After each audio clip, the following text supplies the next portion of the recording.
If you're not where you want to be financially, you don't have financial freedom, you haven't bought your time back, it's because you're missing cash flow and cash on cash return. Real estate gives you both of these things, and when balanced correctly, they will completely change your life. I'm going to show you exactly how in this video.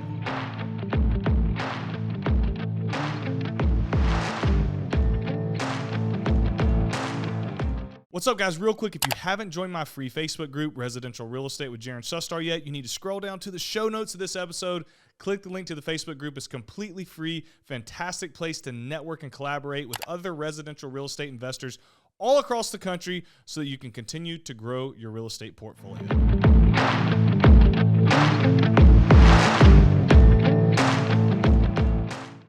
Just so the seasoned real estate investors don't crucify me, I am well aware that there are more metrics than the two I'm about to talk about in this video. But when it comes to nailing down what we're trying to accomplish by buying rental properties, I think that these two metrics in cash flow and cash on cash return are two of the best that we can weigh. Now, before we dive all in, I want to break down what these two terms mean so that I'm not just talking some foreign language to you guys and gals who aren't sure what they are yet. And so first, when we look at cash flow, all cash flow is your rents, so the monthly rent you have coming in minus all of your expenses. Whatever you have left over after taking that rent and paying off those expenses, that is what your cash flow is. That includes mortgage, taxes, insurance, maintenance, CapEx, vacancy, all of it.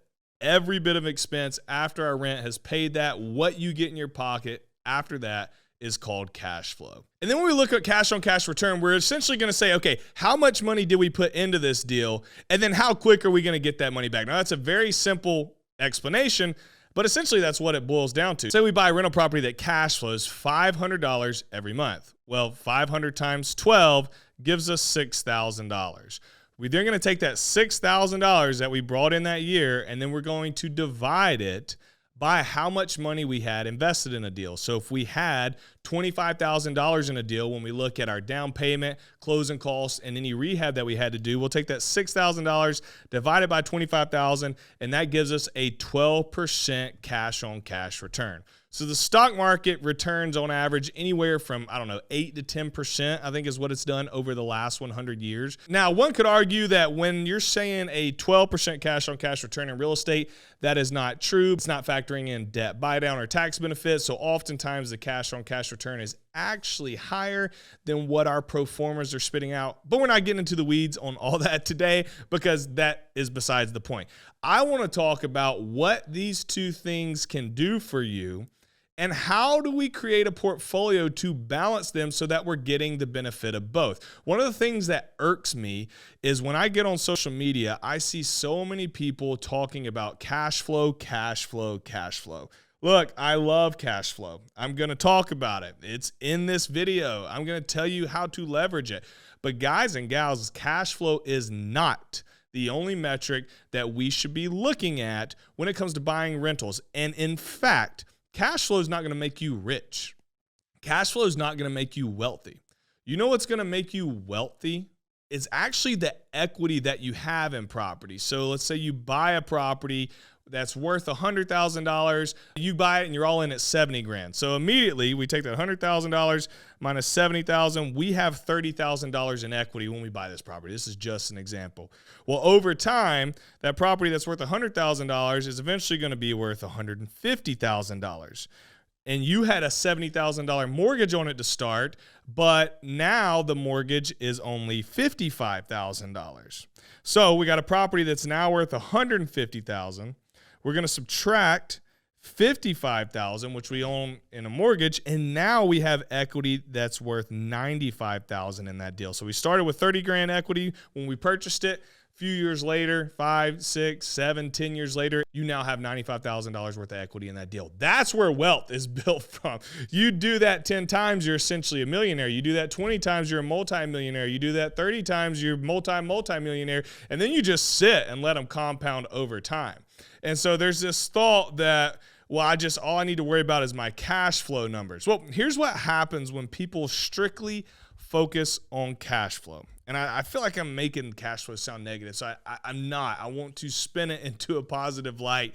But I also want you to understand that wealth is built in equity, not in cash flow. So to get good cash flow, all right, especially in these higher interest rate markets, but in any market, you are going to have to put more money into a deal. You're going to need to put more of a down payment into a deal. You're going to need to leave more of your money in that you've used for doing rehab. Because when we do that, when we leave our money in, when we put a higher down payment and we don't leverage for a lower down payment and we don't leverage for repairs, then that makes our total loan amount lower. When we have a total loan amount lower, then our monthly payment's going to be lower.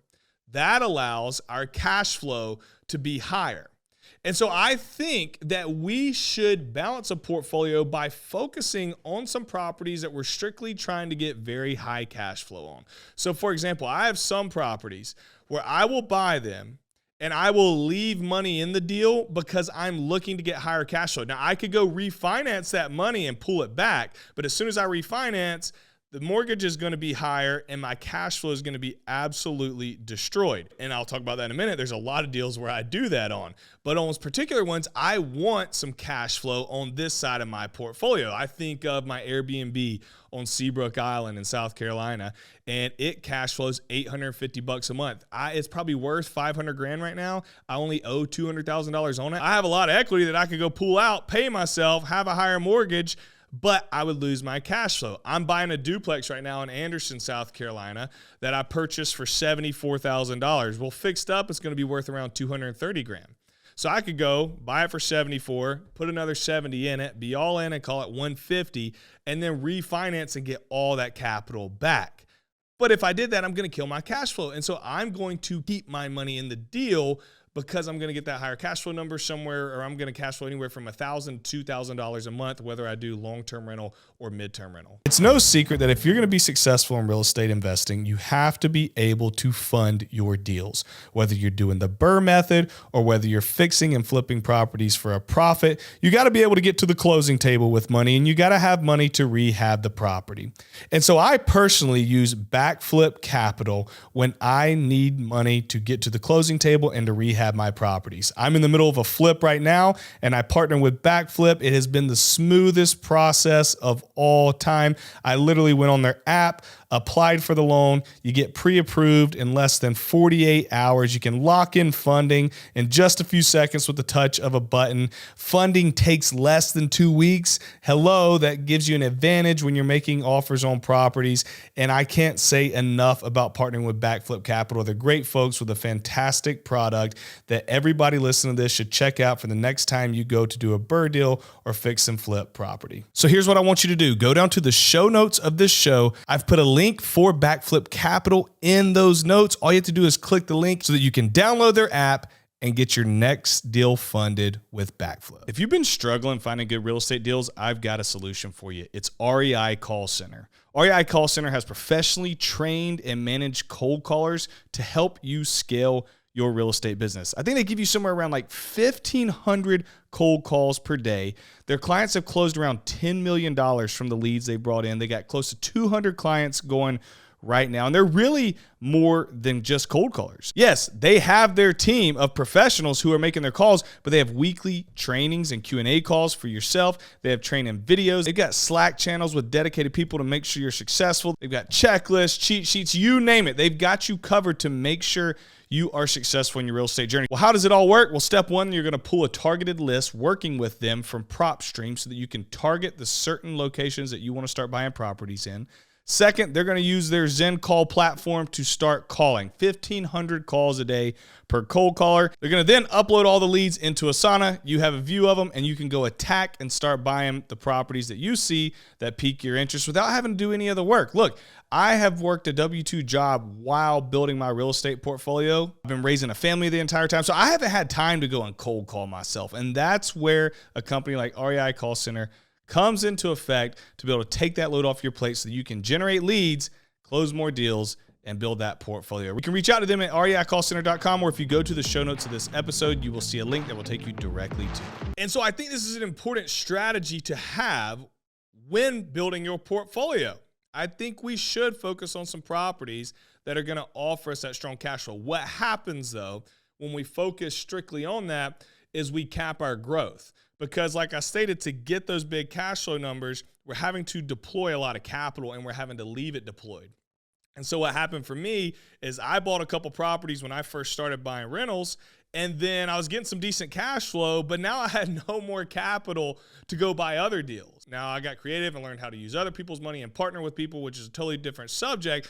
But I ran into a wall because for a while I didn't know where else to go. Like I had these two properties, the first two I bought, I felt really good about myself. I got the hang of this. I got over the big fear of not buying rental properties. I'm like all in, but now I can't go any further because I don't have any capital. And that happens to so many people because they're strictly looking at a cash flow number, feel like they got to put all this money in. Okay, I'm beating a dead horse here. I think you guys get what I'm saying. So that's one side of our portfolio.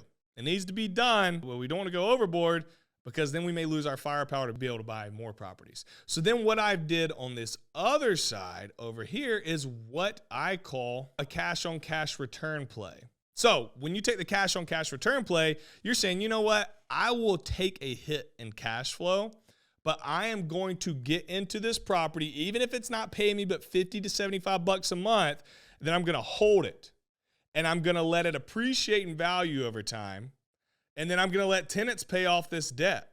Yeah, I'm not getting an excess $200, $300, $400 a month, but that's okay. Why? Because when we leverage the cash on cash return play, we have usually gotten into these deals with little to none of our own money. That's what makes our cash on cash return so much higher. We have little dollars in this deal. What I would do is I would go buy these distressed, broken down, ugly, undervalued homes with somebody else's money, a hard money, my own money, a HELOC, however I could acquire them.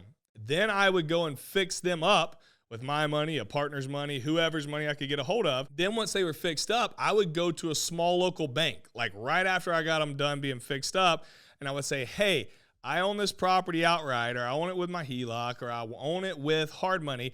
I want to get a long-term stable rental loan.